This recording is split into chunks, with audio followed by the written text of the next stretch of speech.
All right, good afternoon, everybody. This is Frankie here with an update on what's going on here in the skies across the world here. We have a lot going on here. Very scary stuff happening with lots of unidentified flying objects being reported. These being shot down by the U.S. military here, happening about 4 times over the last, say, 5 days or so. We had the Chinese balloon, spy balloon come over, and of course that was shot down over the waters of South Carolina. And then since then, we've had 3 other reports of unidentified flying objects that don't appear to be balloons. In fact, some people have witnessed these and described them as having strings attached or even laser beams coming from them, as well as antennas. Those strings that they're talking about could be antennas because it's in the dark and it's 20 to 40,000 feet in the air, so it's very difficult to pinpoint these and see what they are before they're shot down, but they are considered hostile. That is why they are being shot down. We don't know what these are yet. Nobody has any answers, but I'm going to bring you to some news here that gives you the latest information on these UFOs. All right, stay tuned for later updates, and I'll see you in the next video. Here's the information. To the growing questions surrounding the White House's decision to shoot down 3 more unidentified flying objects over the weekend. Less than a week after the U.S.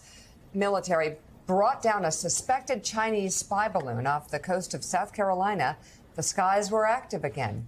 On Friday, President Biden ordered the military to shoot down an object flying near the northern coast of Alaska, at least 40,000 feet, according to NSC spokesperson John Kirby. The object was roughly the size of a small car and was flying low enough that it posed a threat to civilian flights.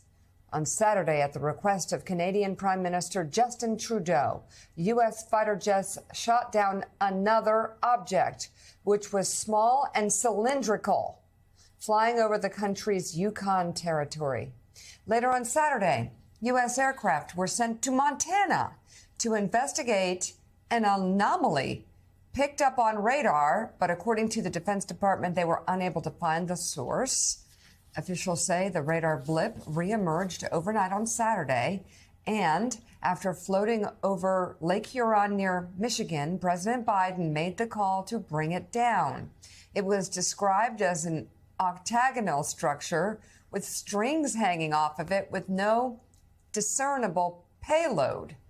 Officials are now working to recover debris from the 3 sites to determine the object's origins and makeup.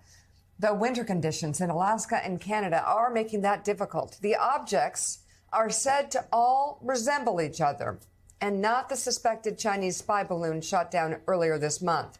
When asked yesterday about the possibility of the objects being extraterrestrial, a defense attorney said there was no indication of that. Joining us now, former Supreme Allied Commander of NATO, retired 4-star Navy Admiral James Stavridis. He's Chief International Analyst for NBC News. Admiral, good morning. We'll first ask you the call. What was it? Was it holding or not? I mean, I gotta ask Admiral that. Yes, it was holding, and a really unfortunate way to end the game. I think everybody knows the actual highlight of the game was the U.S. Navy flyover at halftime. Exactly. Yes. All women celebrating 50 years of women in the cockpit. That was a pretty great moment for my Navy. That was. So what do you make of this? A different object every day. Obviously, they're paying closer attention. There may have been this clutter, whatever it is, up there all along, but obviously they're paying closer attention to what's flying up there. The only thing is, even if these aren't spy craft, they're at 20,000 feet, they're at 30, 40,000 feet. Yeah. You're suddenly talking about something that could take down a commercial airliner. Oh, yeah. And, you know, Ian Fleming, who wrote the great James Bond novel, said once that if someone shoots at you, the first time is happenstance, the second time is coincidence, the third time it's enemy action. We're on round 4 here. This is starting to look a little campaign-like. And I'm not a big believer in coincidence and international relations. So when you look at how China's reacting to the Philippine basing agreement to the stand-up of a new Marine Corps base in Guam, to Kevin McCarthy's talk of going to Taipei. I think there's a bit of campaigning going on here. But yes, Joe, you're right. We're also more situationally aware. That's what happened as a result of the first incident. I think you're going to see more of this because technology is changing and it's providing new means. And by the way, we tend to focus on China. This could be Russia. The Arctic is becoming a real zone of interaction in that high north as well. So I think we're going to see more of this. And I know we'll be talking to John Kirby a little later on. Ask him about how integrated our radar systems are. That is a significant point we ought to focus on here.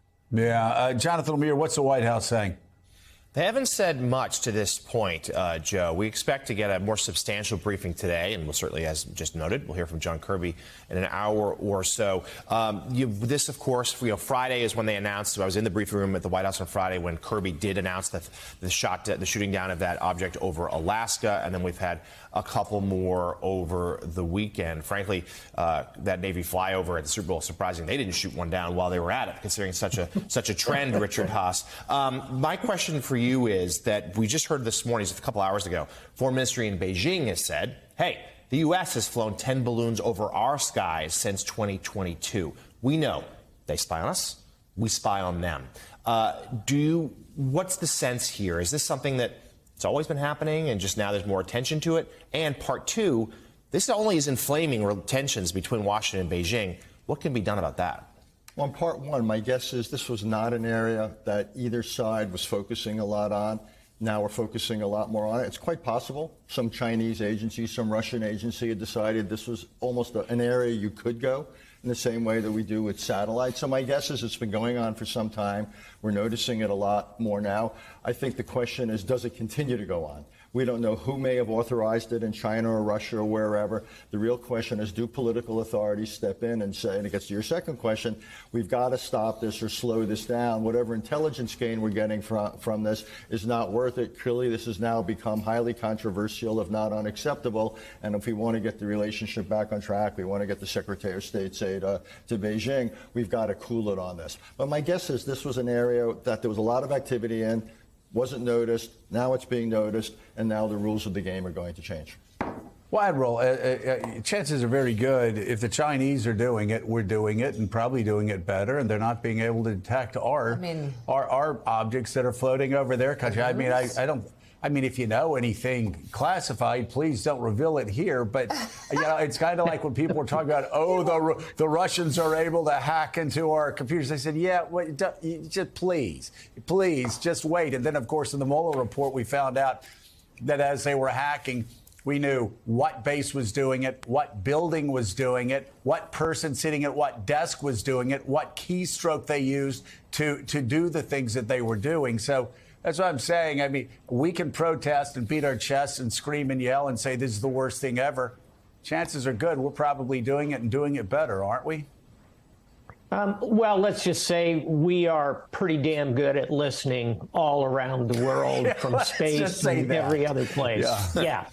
I'll give you three things that are net positives here. One is we're learning a lot. We are soaking up intelligence. We are going to recover every nut and bolt of these things that come out of the sky. We're also very good at that. And our intelligence community is going to reverse engineer this and learn a great deal. Number two, little noticed, I think, but really terrific cooperation between the United States and Canada here. This is the absolute idea of NORAD, North American Air Defense. That's what NORAD stands for. You see it going back and forth. If you're going to stand and operate with another nation, having a big, capable one like Canada on our border is a very good thing. That cooperation has gone very well. And then thirdly, to Richard Haas's point, I think both sides are going to say, look, the candle isn't worth the game here in terms of ratcheting up, creating challenges. Let's let cooler heads prevail. I think that'll happen. Signal to watch, Tony Blinken. When does that trip get reconstituted? Let's hope it's soon, and let's hope the tension goes out of the system here.